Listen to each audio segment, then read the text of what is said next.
বিসমিল্লাহির রহমানির রহিম। রমজান মাসে চারটে জিকির বেশি বেশি করিয়া করবেন। চারটে জিকির বেশি বেশি করলে আপনার যেমন গুনাহ মাফ হবে, তেমনিভাবে আপনার পেরেশানিও দূর হবে। আপনি জাহান্নাম থেকে মুক্তি পাবেন, আপনি জান্নাতের মালিক হয়ে যাবেন ইনশাআল্লাহ। তার মানে সেই চারটে জিকিরের মধ্যে রয়েছে এমন সব বিষয় যেগুলো করলে আপনি দুনিয়াতেও কামিয়াব হবেন, দুনিয়াতে সুখ হবেন এবং পরকালেও আপনি বিশাল বড় জান্নাতের মালিক হয়ে যাবেন ইনশাআল্লাহ। সে চারটি জিকিরের এক নম্বর জিকির হচ্ছে লা ইলাহা ইল্লাল্লাহ। রাসূল সাল্লাল্লাহু আলাইহি ওয়াসাল্লাম বলেন, যদি কেউ ব্যক্তির মন থেকে দিল থেকে লা ইলাহা ইল্লাল্লাহ একবার বলতে পারে, আল্লাহ তাআলা এই ব্যক্তিকে জান্নাতের মালিক বানিয়ে দিবেন। একজন কাফের সে যদি লা ইলাহা ইল্লাল্লাহ বলে মন থেকে দিল থেকে, আল্লাহ তাআলা তার সকল গুনাহ মাফ করিয়ে দেন। আরশের সামনে একটা নূরের খুঁটি রয়েছে, ওই নূরের খুঁটিটা নড়তে থাকে, দুলতে থাকে যখন কোনো বান্দা এই জিকিরই করে। আল্লাহ তাআলা তখন সে খুঁটিকে বলেন, তুমি থামো, থেমে যাও। ওই খুঁটি তখন বলে, আমি কিভাবে থামতে পারি অথচ এক ব্যক্তির গুনাহ এখনো মাফ করা হয় না, যে ব্যক্তি লা ইলাহা ইল্লাল্লাহর জিকির করতেছে। আল্লাহ সুবহানাহু ওয়া তাআলা তখন বলেন, যাও ঠিক আছে, বান্দাকে ক্ষমা করে দেওয়া হইল। সুবহানাল্লাহ।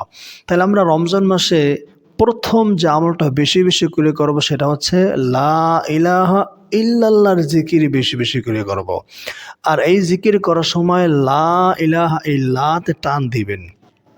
লা ইলাহা ইল্লাল্লাহ লাতে টান দিয়ে জিকির করবেন, তখন অর্থ হবে আল্লাহ ছাড়া কোনো ইলাহ নেই, কোনো মাবুদ নেই, আল্লাহ একমাত্র ইবাদতের যোগ্য। আর যদি লা ইলাহা ইল্লাতে যদি টান না দেন, তখন অর্থ হয় আল্লাহ ছাড়া আর অনেক ইলাহ আছে, বলেন নাউজুবিল্লাহ। এই জন্য আমরা জিকির করার সময় লা এটা টান দিয়ে জিকির করব। দুই নম্বর যে জিকির নবী সাল্লাল্লাহু আলাইহি ওয়াসাল্লাম করতে বলছেন সেটা হলো আস্তাগফিরুল্লাহ, মানে আল্লাহর কাছে বেশি বেশি মাপ চাওয়া। এই মাসটাই হলো আল্লাহর কাছে মাপ চাওয়ার মাস। আল্লাহর পাকের কাছ থেকে গুনাহ মাপ চেয়ে নেওয়ার মাস হচ্ছে এই রমজান মাস। এই জন্য আমরা দুই নম্বর আস্তাগফিরুল্লাহ এই জিকির বেশি বেশি করে করিয়ে করব। আল্লাহ সুবহানাহু ওয়া তাআলা বলেন, ইন্নাহু কানা তাওয়াবা, মানে কেউ যদি আস্তাগফিরুল্লাহ বেশি বেশি পড়ে, আল্লাহ তাআলা এই ব্যক্তির গুনাহ ক্ষমা করবেন, আল্লাহ তাআলা তার প্রতি দয়া করবেন। আল্লাহ তাআলা অন্য আয়াতে বলেন, ইউরসিলিস সামা আলাইকুম মিদরারা, আল্লাহ তাআলা বৃষ্টি দিবেন, ওয়ায়ামদিদুকুম বিআমওয়াল, আল্লাহ তাআলা অনেক সম্পদ দিবেন এবং সন্তান দান করবেন। এই আস্তাগফিরুল্লাহ বেশি বেশি করে পড়ার দ্বারা তাহলে যেটা পড়লে গুনাহ মাফ হয়, সম্পদ আসে, সন্তানও হয়, সেটা আমরা কেন করব না? এটা তো আমরা 12 মাসেই করিয়ে করব, তবে রমজান মাস আমরা বেশি বেশি করিয়ে করব। আল্লাহ পাকের কাছ থেকে চেয়ে নিব, আল্লাহ পাকের কাছ থেকে আমরা বেশি বেশি চেয়ে নেব ইনশাআল্লাহ।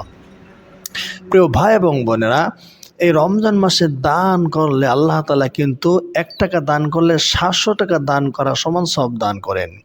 আপনি মনে করছেন যে আপনার যে সম্পদ আছে, আপনি যদি যাকাত দেওয়ার মালিক হন, উপযুক্ত হন, আপনার সম্পদের ভিতরে গরিবের হক রয়েছে।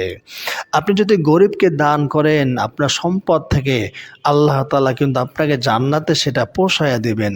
সুবহানাল্লাহ। এই জন্য রমজান মাসে দান করবেন। আমাদের মাদ্রাসা রয়েছে, আমাদের মাদ্রাসায় অনেক এতিম অসহায় ছাত্রী রয়েছে যারা কোরআন পড়ছে। আপনি চাইলে আপনার যাকাত ফিতরা দানের একটু অংশ আমাদের মাদ্রাসার ছাত্রীদের জন্য দান করতে পারেন। আমাদের মাদ্রাসাটা একেবারে গ্রামের ভিতরে, আমাদের বাড়ি বরিশাল মৌলাদি, একেবারে গ্রামের ভিতরে, গরিব মানুষ সবাই। আপনি এখানে দান করুন, এখানে দান করলে আপনার সব বেশি হবে। তো 3 নম্বর আমল হচ্ছে আল্লাহ পাকের কাছে বেশি বেশি জান্নাত চাওয়া।